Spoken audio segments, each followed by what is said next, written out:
بسم اللہ الرحمن الرحیم۔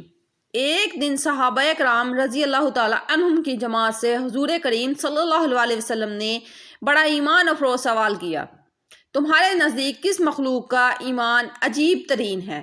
صحابہ کرام نے عرض کیا، یا رسول اللہ، فرشتوں کا۔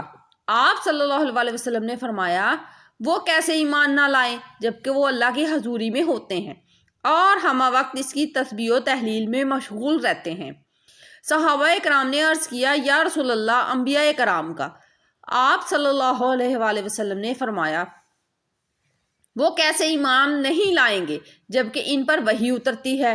صحابہ کرام نے معصومیت بھرے انداز سے عرض کیا، یا رسول اللہ، پھر ہمارا ایمان عجیب تر ہوگا۔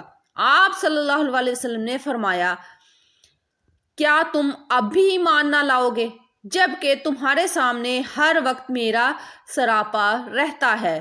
یعنی کہ آپ صلی اللہ علیہ وسلم موجود ہیں۔ پھر آپ صلی اللہ علیہ وسلم نے فرمایا، میرے نزدیک ساری کائنات میں سب سے عجیب قابل رشک ایمان ان لوگوں کا ہے جو تمہارے بعد ہوں گے۔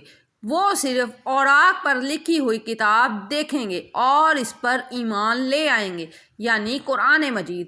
آپ صلی اللہ علیہ وسلم پر بن دیکھے ایمان لانے والے اور عشق کرنے والے ہر وقت حبیب خدا صلی اللہ علیہ وسلم کے دھیان ہی میں نہیں بلکہ محبوب کی نگاہوں میں رہتے ہیں، اور اب نہیں بلکہ جب وہ ابھی پیدا بھی نہیں ہوئے تھے۔ اس لیے آقا صلی اللہ علیہ وسلم نے آج سے 1400 سال پہلے فرما دیا تھا، میرے وہ امتی جو بعد میں آئیں گے ان کا ایمان قابل رشک حد تک عجیب تر ہوگا۔